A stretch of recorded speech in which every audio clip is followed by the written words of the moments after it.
Unreal.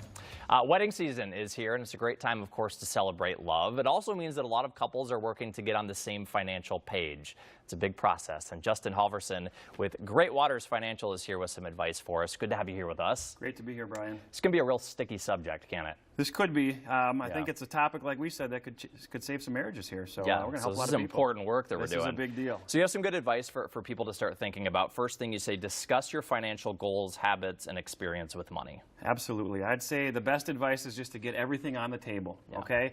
Sometimes couples come into marriages with debts and hidden debts and financial habits that may not be the best habits, that they try to hide from the other one, but that's just setting yourself up for failure. Yeah. And so get it out on the table. Let them know where you are. If you're in debt, if you're a spender, just get it out there. And really the family history that you have can make a difference as well. Sure. A good example, I've got a couple clients of mine, and he grew up with not a lot of means, and now they have some money. He just wants to spend it. He wants to buy everything. He doesn't want to think about a budget because he never had before.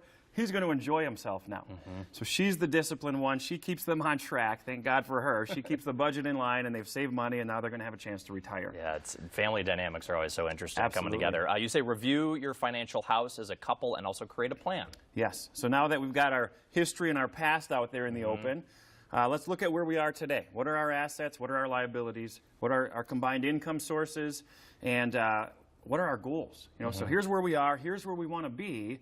I think knowing the goals is very, very important. And then you can bring it back to a plan today, so you can start saving, investing, and doing the things necessary today to accomplish those goals. So you have the plan. You say divvy up responsibilities and set a money schedule. What does that mean? So we got to know who's going to be responsible for what. So which spouse in the couple is going to be responsible for paying the bills, looking out for investments, insurance, all the different roles that come into a financial picture today. And we live in a world where finances are important. We need to stay on top of these things. And then having either an annual, or maybe I'd recommend maybe more of a quarterly meeting as a couple to sit down and say, here's where we are. Here's where we've met our goals. Here's where we've kind of failed a little bit. We didn't plan on buying this new boat, but we did, and now what do we do about that? It was so nice outside. It's hard not to sometimes. Yes. So get that schedule, set aside some time to do it. Yeah. Also update your will, you say, also beneficiaries, power of attorney, and health care.